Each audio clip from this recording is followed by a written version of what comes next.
هاتن سرچاوا ابروکل دیوان وزارت خویندنی بالا ام سپاسیا همی میدیاکارا که ابروکه آماده بوین بووی روژا تایبت حقیقت ابروکه روژا کا تایبت در وزارت خویندنی بالا اوجی روژا راگهاندنا در انجام زان کولاینه بو کرو کچین مال همی پارزین هرما کردستانه ابروگه همی قطابی و خینکار همی پارزگهت مدیزانن که هر اک کیره هاتی ورگرتن در ام فرد بینین که ام پیروزباهی وزارت خیندنی بالا و یا جناب وزیر خیندنی بالا جناب دکتر آرام محمد قادر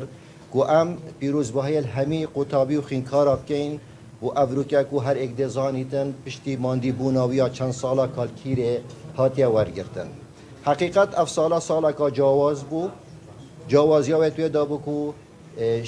او خدمت الوزارت خیندنی بالا اف صالحات یکی گلک تایبت بو کو بزیترین دم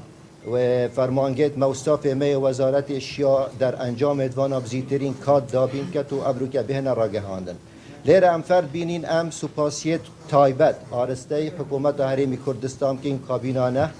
بو پشتوانیوانا بردوام گل وزارت خیندنی بالا هر وسا سپاسیا کا اگجار به سنور ام آرسته وزیر خیندنی پروردت گین استاف وزارت پرورده کوشیان بزیترین دم داتا گهنما پشتی داتا گهشتین وزارت خیندنی بالا شوروش شو سرهات کرنه کو ام بزیترین وقت وان در انجام راگهینین لیره سپاسیا کا تایبت هر وسا بو برای من برز کا دکتر خطاب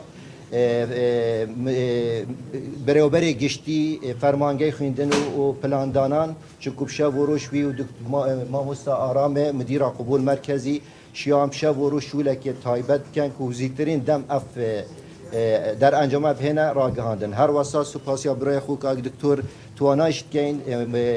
برابری گشتی دیوانی وزارت بو ماندی بوناوید گل صاف فرمانگی کاک دکتر خطابی کوبشین افتشتا بزیتین لیره مدویتن از دیار کم کو همی داتا و تفاصیلت ورگرتن لای دکتر خطابی نه حقیقت لبرهند ام دیره که دین کاک دکتر خطابی کو او بهتن همی داتا و همی تشتا شلوه بکد که در انجام و زانکولای نف سالب چه شواز بو زور سپاس فرمود سپاس بەڕێزان دووبارە بەخێر بێن منیش بەناوی خۆم و بەناوی جەنابی وەزیری خوێندنی باڵا کاکتۆر ئارام محەممەد قادر و سەرجەم ستافی وەزارەت ئەمەوێ پیرۆزبایی خۆمە ڕاستەی سەرجەم دەرچوانی پۆلی 12 بکەین ئەوانەی ئەم ساڵکە ناویان لە زانکۆ و پەیمانگاکانی هەرێمی کوردستان دەرەچێ و هیوای سەرکەوتنیان بۆ دەخوازین لە قۆناغی داهاتویان کە بریتیە لە قۆناغی تەواوکردنی زانکۆ لێرەوە بەڕاستی ئەمانەوێت ئێمەش سوپاسی وەزارەتی پەروەردە بکەین کە هەموو ساڵ هاوکاری و هەماهەنگی تەواومان لەگەڵەکەن بۆی بتوانین ئەنجامەکان بە شێوەیەکی ڕێکوپێک ڕابگەینین ئەمەوێ منیش سوپاسێکی تایبەتی بەڕێز کاک دکتۆر ئارام جەنابی وەزیری خوێندنی باڵا بکەم بەڕاستی ئەگەرچی تەندروستیشی باش نەبوو بەڵام ینی تەنانەت لە دەرەوەی وڵاتیش بوو بەڵام بەردەوام لەگەڵمانە بووە بەردەوام پشتیوانی ئەو ڕێنوێنەکانی و پاڵپشتیەکانی وای کرد ئێمە بتوانین ئەم ساڵ زۆر سەرکەوتوانەتر کارەکانمان ئەنجام بدەین بەراورد بە ساڵانی ڕابردوو نزیکەی 20 بۆ 25 ڕۆژ لە پێش وادەی ساڵانی ڕابردوو ئەنجامەکان ڕابگەین بۆیە دەمەوێت سوپاسی تایبەتی بەڕێز جەنابی وەزیری خوێندنی باڵا کاکتۆر ئارام محەممەد بکەم بەڕێزان بەنسبەت دەرچوان ئەم ساڵیش طبعا بە پشتیوانی زۆری جەنابی وەزیری خوێندنی باڵا و کابینەی نۆی حکوومەتی هەرێم کە ئەم ساڵیش وەکو باڵێن 3 ساڵی ڕابردوواتە هەر 4 ساڵی کابینەی نۆ تەواوی دەرچوان کە فۆرمیان پێشکەش کردووە لە زانکۆ و پەیمانگاکان وەرگیراون یاخود وەردەگیرێن بەڕاستی ئەمە جێگەی دەستخۆشیە کە ئێمە لەو کابینەیە توانیمانە دەرفەت بۆ سەرجەم دەرچوان بڕەسێن واتە هەموو ئەو قوتابی و خوێندکارانەی کە لە قۆناغی 12 تەواوەکەن لە ناو زانکۆکانە دەرفەتیان بۆ بڕەخسێ وەربژیرێن سەبارەت بە داتاکان بەڕێزان ئەم ساڵ بەپێی ئەو داتایی کە لە وەزارەتی پەروەردە درا بە ئێمە 47788 خوێندکار دەرچوو بوون لە پۆلی 12 کە بەم شێوەیە دابەش بوون 3661 دەرچووی لقی زانستی بوون و 15716 دەرچوانی لقی وێژەیی بوون 159 خوێندکار لە دەرچوانی خوێندنگە نێودەوڵەتیەکان بوون و 1250 خوێندکاریش لە دەرچوانی لقی پیشەیی بوون.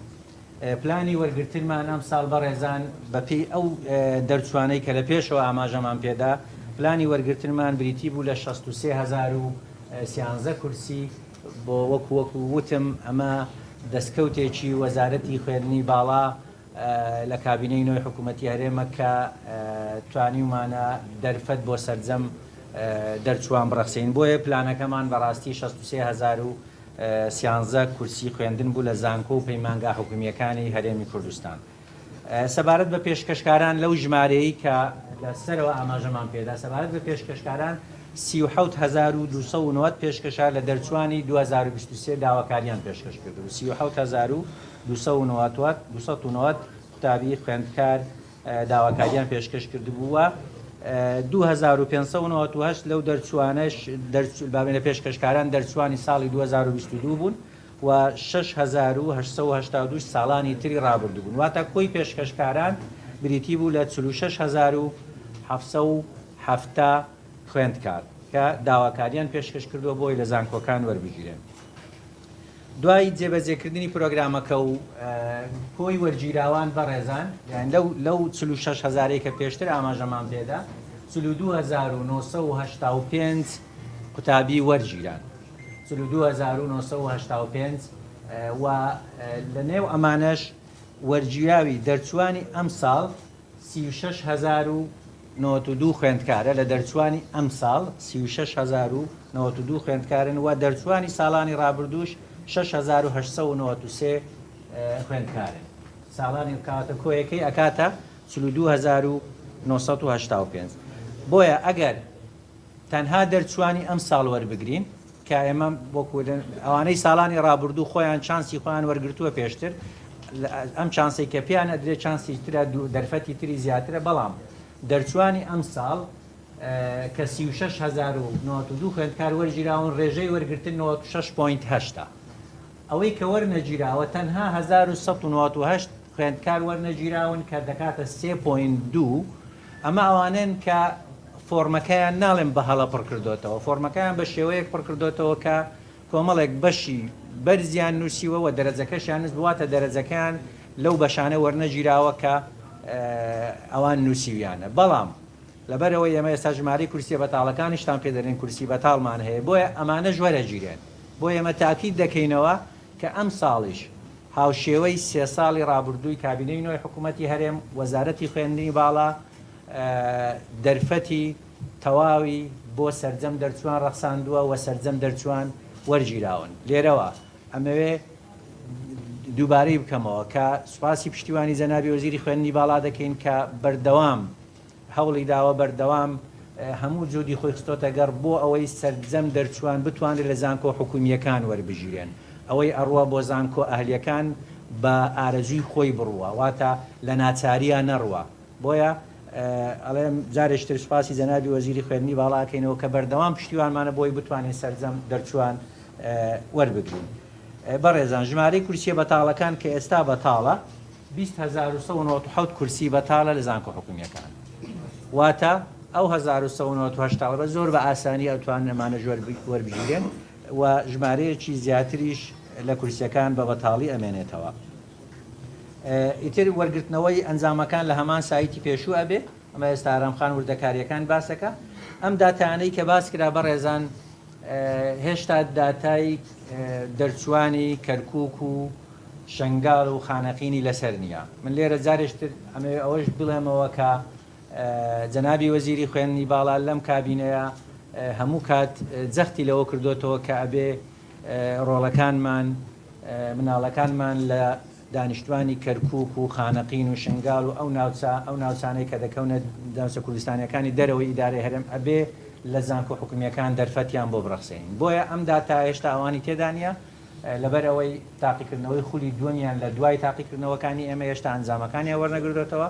ئێمە لە چەند ڕۆژی داهاتوو کە ئەنجامەکانیان دەرچوو بۆ ئەوانیش سایتەکە ئەکەینەوە بۆی ئەوانیش